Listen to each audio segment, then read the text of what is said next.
Perdão sob a ótica de Jesus. Eu já li muita coisa sobre perdão, já tentei entender, né, o que é o perdão em mim, nos outros.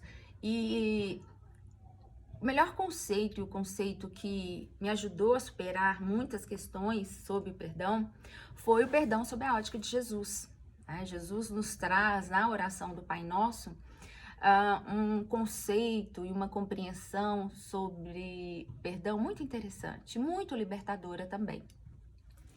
Tá lá na oração do Pai Nosso, né? Perdoa as nossas dívidas, assim como nós perdoamos aos nossos devedores. Na minha tradução é assim.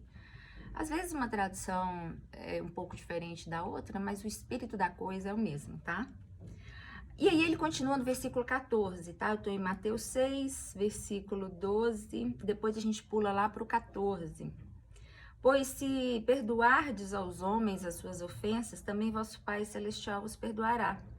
Porém, se não perdoar, diz aos homens as suas ofensas, também vosso Pai não perdoará.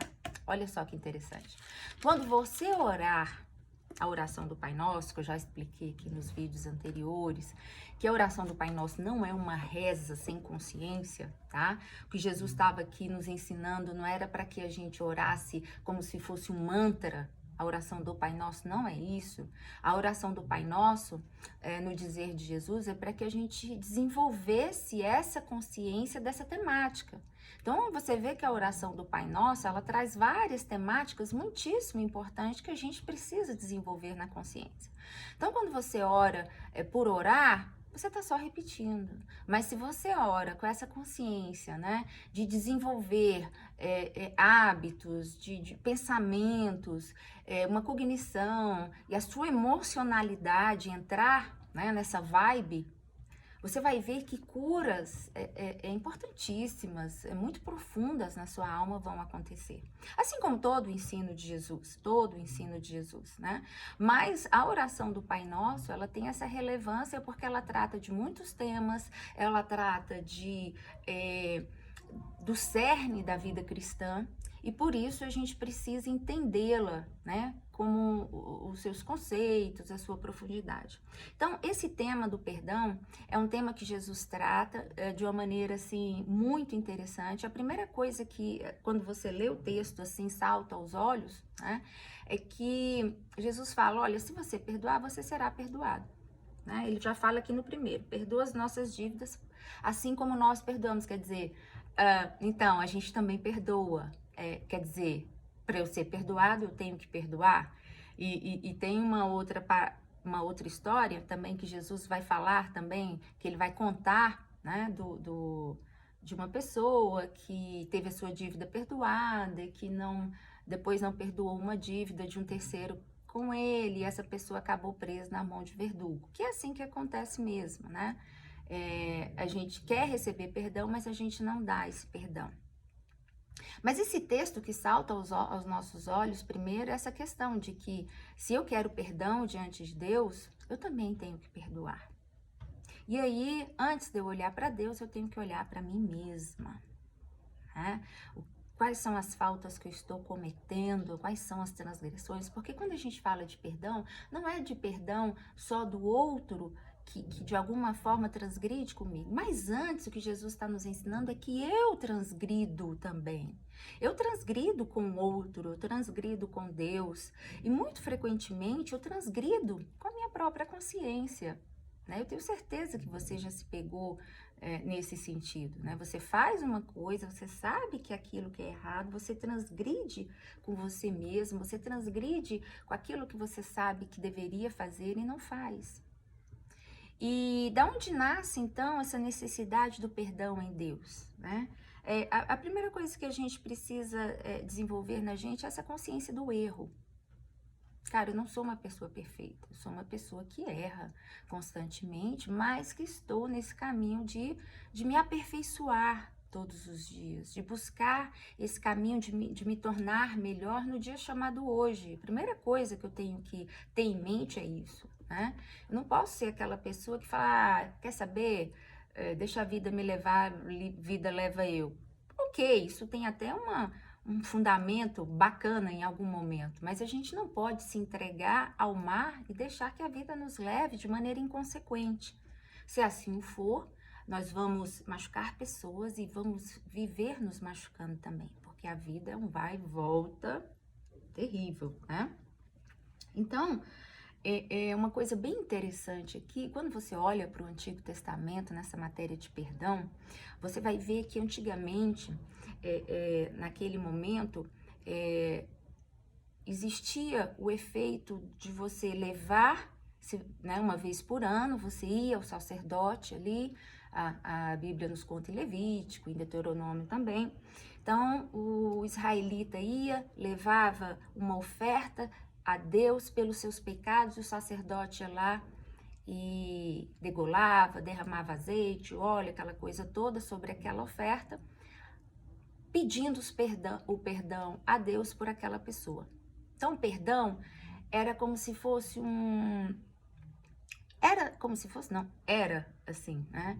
Uma oferta que você entregava a Deus e pedia a Deus o perdão pelos seus pecados. Isso tinha um efeito ritualístico, naturalmente, mas tinha um efeito muito psicológico, porque querendo ou não, você estava livre daquelas consequências, você estava livre daquela situação diante de Deus. Diante dos homens, não, você tinha as consequências. Se você, tanto é que ele fala, se você furou um olho do outro, o outro vai e fura o teu olho, beleza. Mas diante de Deus, ali você já estava pago. Hoje, não é mais assim. Isso é muito interessante. Hoje, Jesus morreu na cruz justamente para que a gente não tenha mais essa dívida do meu erro para com Deus.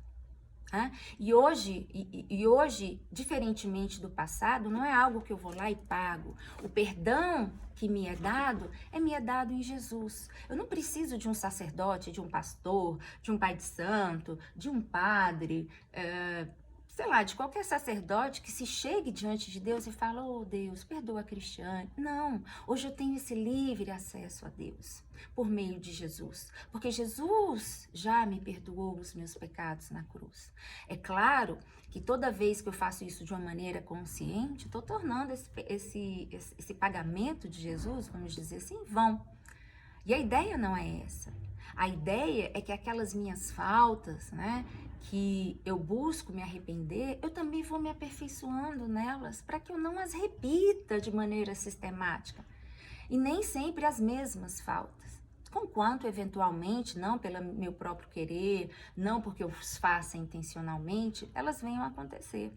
Mas isso deve ser uma performance interior que eu devo buscar e não estar repetindo os meus mesmos erros, as minhas mesmas transgressões, tá?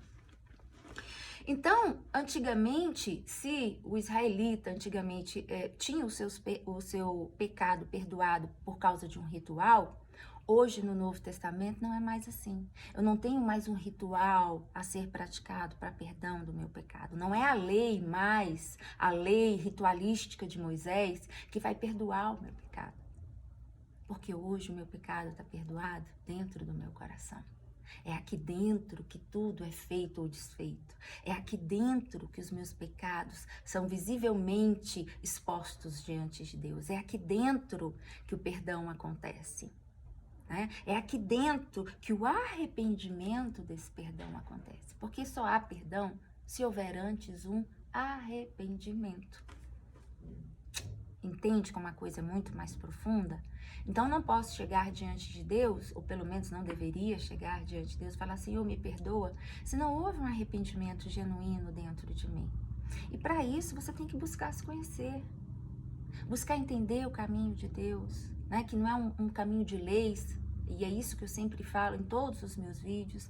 Andar com Deus não tem nada a ver com leis externas, tem a ver com a verdade que você carrega dentro do seu coração. Quando eu vou entendendo essas verdades interiores, eu me coloco assim diante de Deus, vou pedindo perdão e à medida que eu vou me arrependendo, vou, tentando me parecer com Jesus, o Espírito Santo dele vai trazendo isso para minha consciência e aí eu vou passando a perdoar o mundo, porque é assim que eu quero me ver diante de Deus. Então, nada em Jesus é da boca para fora. Nada em Jesus é ali, dentro de um processo ritualístico. Nada em Jesus é assim. tudo em Jesus é consciência, tudo em Jesus é no coração. As coisas acontecem de dentro para fora. Por isso que na oração do Pai Nosso, eu me coloco a dizer: perdoa as nossas dívidas, porque eu também perdoo o meu próximo.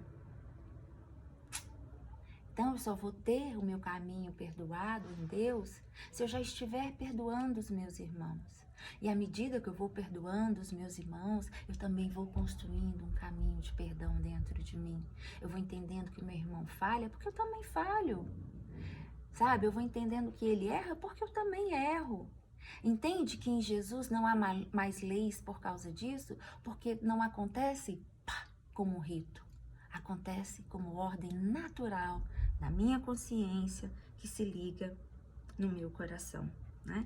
E é assim, nesse caminho de construção, né, de perdão sobre perdão, sobre perdão, sobre perdão, que o Pai Nosso vai deixando de ser reza, né, como algo apenas performático, como modelo, e ele vai se transformando em vida dentro de mim.